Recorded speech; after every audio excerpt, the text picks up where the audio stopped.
बातचीत करते हैं जिनका ध्यान कहीं और होता है। जब पेपर में सवाल आता है तो फिर उनके पास उत्तर नहीं होता है, और जिनके पास उत्तर नहीं होता उनके नंबर क्या आते हैं। अगर 0 ही बनकर रहना है तो मैं छोड़ो, दोबारा बाबा साहब भी आ जाए, मान्यवर काशीराम साहब भी आ जाए, महात्मा फूले जी भी आ जाए, तमाम महापुरुष आ जाए, तो भी कुछ बदलाव नहीं होने वाला। क्योंकि बदलाव तो आदमी के अपने मन से होता है, बदलाव उसके अंदर से शुरुआत होती है। जो समाज गुलामी की बेड़िया, बाबा साहब अम्बेडकर ने कहा था गुलाम को गुलामी का एहसास करा दो, वो अपनी बेड़िया स्वयं काट लेगा। आज मैं आपको जो बताऊंगा वो इस प्रदेश की, इस देश की सच्चाई बताने का काम करूंगा। इसलिए मैं आपसे चाहता हूं कि मेरे प्यारे भाइयों, अब आप शांति बनाए, और जब मैं आपको समझाने का काम कर रहा हूं तो अपने फोन वोन में रिकॉर्ड करने की बजाय मेरी बात को यहीं से सुने, क्योंकि टीवी में, फोन पर, वीडियो में, अखबार में, यूट्यूब पे, ट्विटर पे तो आप मुझे रोज देखते ही रहते हो, दिन में एक बार तो देखते ही होंगे। लेकिन आज तो मैं आपके बीच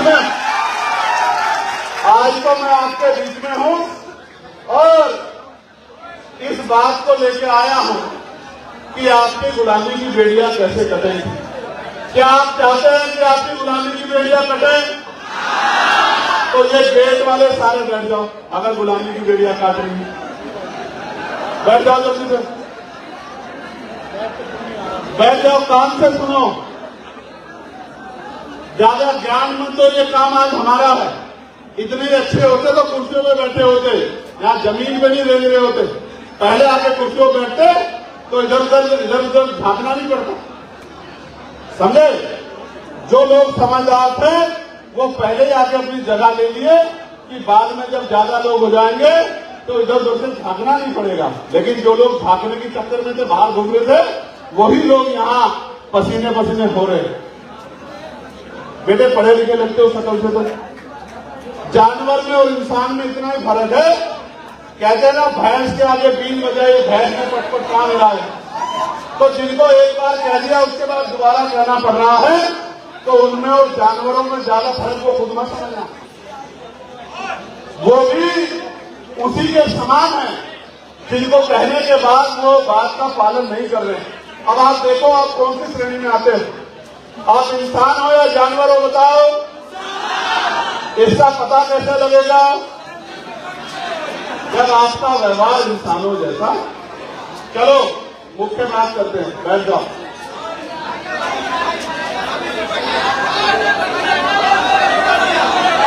जल्दी बैठो, समय खराब कर रहे हो।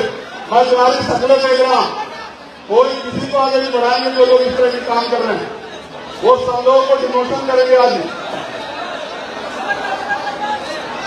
मेजर बहुत धन्यवाद।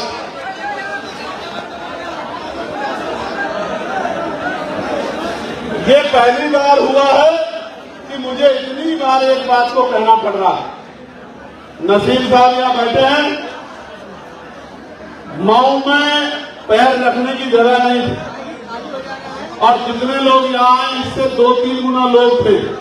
लेकिन मैंने एक बार कहा, मेरे भाइयों ने मुझे निराश नहीं किया।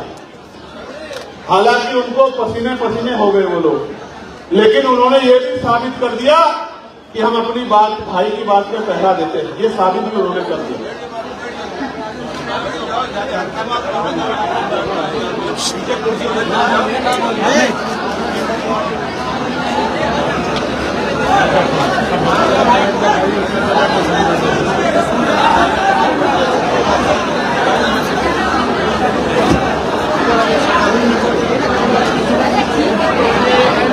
अब बारी गोरखपुर मंडल के लोगों की है आज खुद को साबित करने की।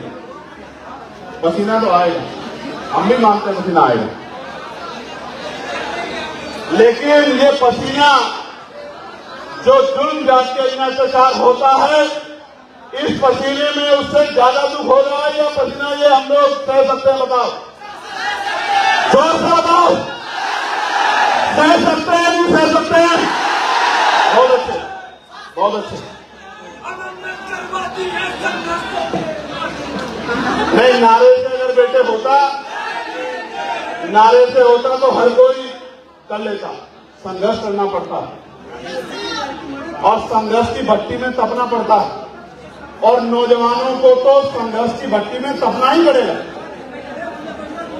नौजवान, मैं इस पे बात करूंगा, लेकिन मैं गोरखपुर की बात कर रहा हूं। गोरखपुर का कर्जदार हूं मैं। गोरखपुर के लोगों से मैंने लड़ना सीखा है। गोरखपुर के लोगों से मेरे यार,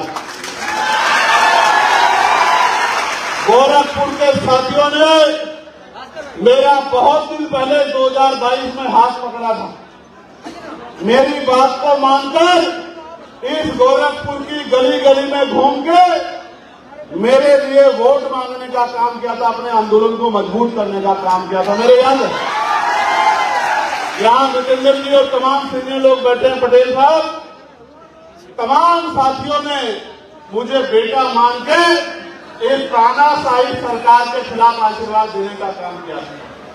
भले ही चुनाव का परिणाम हमारे खिलाफ रहा हो, और खिलाफ ही नहीं रहा, मैं बहुत हिम्मत से कह सकता हूं कि हमारी जमानत जब्त हुई, लेकिन जमानत जब्त से ये सीख हमने ली कि हारता वो नहीं है जो गिर जाता है, हारता वो है जो गिर के उठने की हिम्मत नहीं रखता है। आज अगर हम लोग लोकसभा में पहुंचे हैं, उस लोकसभा का दरवाजा अगर सबसे पहले कहीं खुला है तो इस गोरखपुर से खुला है। मैं आपको रोज बोलूंगा, इसी गोरखपुर के साथियों के साथ संघर्ष करके जब अपमान की टोकरी मैं यहां से लेकर गया था, ये दिन रिजल्ट आया, बहुत तकलीफ हुई, 2-3 दिन लगे रिजल्ट से निकलने में, लेकिन उस दिन मन में संकल्प ले लिया था कि लड़ाई को और ताकत से लड़ना पड़ेगा, इतनी जल्दी बदलाव होने वाला नहीं। और ये यही का दिया हुआ अपमान है, जिस अपमान ने लड़ना सिखाया। और आप जानते हैं क्या लोकसभा में 543 में आपका सांसद दिखाई देता नहीं देता? बताओ। लोग कहते थे अकेला चंद्रशेखर क्या करेगा, ये तो कहीं भीड़ में छिप जाएगा। कोई कहता था कि जीत के सरकार के खेमे में जाके मंत्री बन जाएगा। कोई कहता था ये कहां जीतेगा, इसकी तो जमानत जब्त हो जाएगी। कोई कहता था ये तो पार्षद भी नहीं बन पाएगा।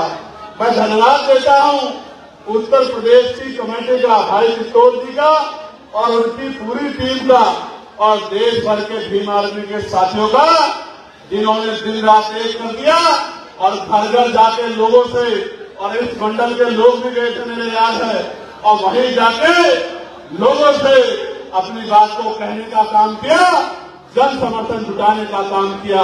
और परिणाम ये हुआ कि एक दल जो सत्ता में है आज और दूसरा दल जो विपक्ष में है, उन तमाम दलों ने एडी चोटी का जोर लगाया, लेकिन आपकी मेहनत के सामने टिक नहीं पाए मेरे भाइयों।